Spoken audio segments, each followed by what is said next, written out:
சரிதானே?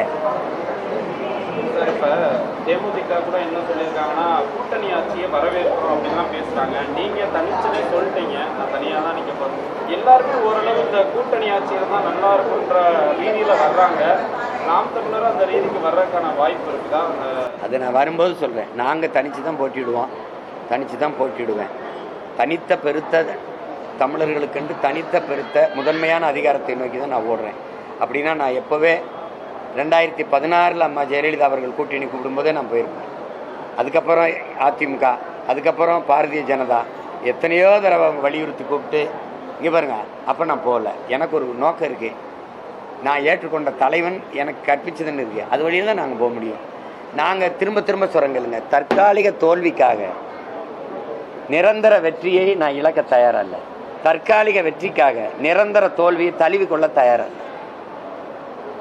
நாங்கள் வீழ்ந்தாலும் சரி, எங்கள் இனம் வாழ்ந்தால் போதும். இது எங்கள் தத்துவம்.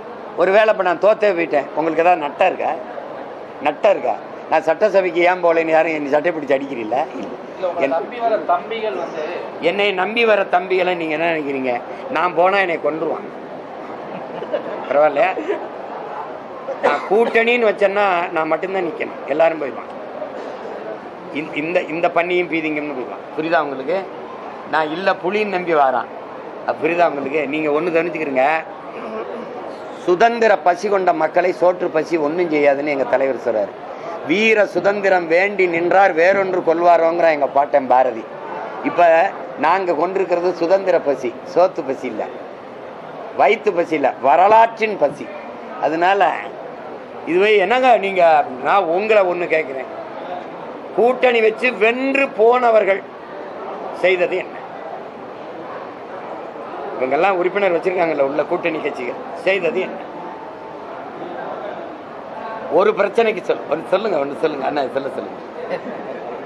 அதே நானும் போய் அந்த சும்மா உட்காந்து இப்படி மேசை தட்டுறதுக்கு வீட்டில் சாணியை தட்டலாம், 2 எருரட்டியாவது வருவாங்க. என்னடா தம்பி, என்ன மேலே வேற ஏதாவது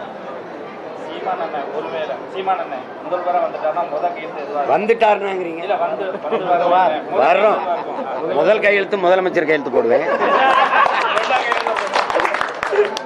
2வது கையெழுத்து 100 கையெழுத்து. ஒரு கையெழுத்து இல்லை, 100. அது 100 நான் பட்டியலிட்டு படிக்கிறேன். எல்லா சிக்கலுக்கும் முடிவு. அரசு பள்ளி கல்லூரியில் படித்தவனுக்கு தான் அரசு வேலையில் முன்னுரிமை.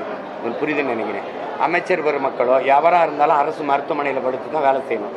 அமைச்சர் பெருமக்கள், மாமன்ற உறுப்பினர்கள், சட்டமன்ற எல்லாரும் அரசு பள்ளி கல்லூரியில் தான் படிக்கணும். அவர்கள் பிள்ளைகள் வேளாண்மை அரசு பணி, அது தொழில் கிடையாது, பணி. ஆடு மாடு வளர்த்தல் அரசு பணி, நாட்டுக்கோழி பட்டுப்பூச்சி வளர்த்தல் மீன் வளர்த்தல் அரசு பணி. 100 கையெழுத்து, நாட்டின் தலையெழுத்தை மாத்திரேன். வேற ஏதாவது? மார்க்சிஸ்ட் கட்சி அலுவலகத்தை காதல் திருமணம் நடத்திக்கிற பயன்படுத்தலான்றாங்க. அண்ணாமலை கூட பாஜக அலுவலகத்துக்கு வந்தால் காதல் திருமணம் நடத்தி வைக்கிறோம்னு சொல்கிறாங்க. எல்லாரும் இப்படி பேசுகிறாங்க. ஆனால் ஆணவ படுகொலை நடக்குது, அதுக்கு ஒன்றும் பேச மாட்டாங்க. எப்படி நடக்குது? அதான் கட்சி அலுவலகங்கள் கல்யாண மண்டபமாக மாறிக்கிட்டு இருக்கு. அதில் மகிழ்ச்சி தான். என்னன்னா அதில் என்ன பெரிய திருத்தம் இருக்கு? அதில் என்ன பெரிய இது இருக்குது? இது ஒரு பெரிய சேவையா? அதே பாரதிய ஜனதா அலுவலகத்தில் ஒரு இந்து பையனுக்கு இஸ்லாமிய பெண்ணை திருமணம் பண்ணி வைப்பாங்களா? இஸ்லாமிய பையனுக்கு இந்து பெண்ணை திருமணம் பண்ணி வைப்பாங்களா? நான் கேட்கறதுக்கு பதில் சொல்லுவேன். என்னது? எதையாவது பேசிட்டு இருக்காதீங்க.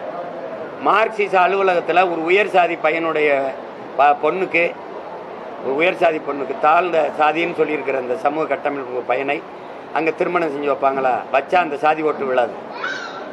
அதானே? நீங்களும் உங்கள் சேவை போங்க, எதாவது சொல்லுங்க, வேற என்ன சொல்லுங்க.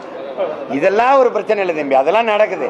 அதுக்குள்ளே போய் வாய் வச்சு அதை அரசியலாக்காமல் இருந்தாலே சமூக. என் கட்சியில் தம்பி, இந்த பொது தொகுதியில் தாழ்த்தப்பட்ட ஒரு தங்கச்சியை நிறுத்தணும்டா. ஆதி தமிழரில் ஒரு தங்கச்சியை நிறுத்தணும். உன் மனைவியை நிறுத்த மாட்டானா? இல்லைன்னா என் மனைவி வேறு சமூகங்கிறான்.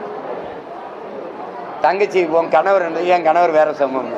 பல்லாயிரக்கணக்கில் என் பிள்ளைகள் இந்த இதெல்லாம் மறந்து போய் வாழ்கிறாங்க. அது அமைதியாக தான் போய்கிட்டு இருக்கு.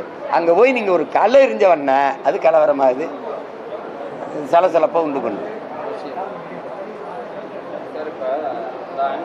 அடிமை கூட்டணி இப்படி ஒரு ரொம்ப தேர்ந்த அரசியல்வாதிகள் பேசலாம். ஆனா விஜய் வந்து கட்சி தொடங்கி 2வது வருஷமே இப்படி பேசுறாரு. அது அதிகபட்சமா இருக்குன்னா மூத்த தலைவர்கள் அணில் ஏன் அங்கிள் அங்கிள் கத்துது? அது ஜங்கிள் ஜங்கிள் தானே கத்தணும். அது ஜங்கிள் ஜங்கிள் தான் கத்தணும். அதே அங்கிள் அங்கிள்னு கத்துது. நீங்க இந்த ஏடிஎம்கே எந்த கட்சி எந்த யாருக்கிட்ட இருக்குங்கிறத 4.5 வருஷம் அவரை முதலமைச்சராக இருக்கும்போது நீங்க ஏன் கேட்கல? ஏன் கேட்கல? போன மாநாட்டில் சிஎம் சாரா இருந்தவர் இந்த மாநாட்டில் எப்படி அங்கிள் ஆனார்? இப்போ நடிகர் விஜய் விநாயகர் சதுர்த்திக்கு பார்க்கலாம்.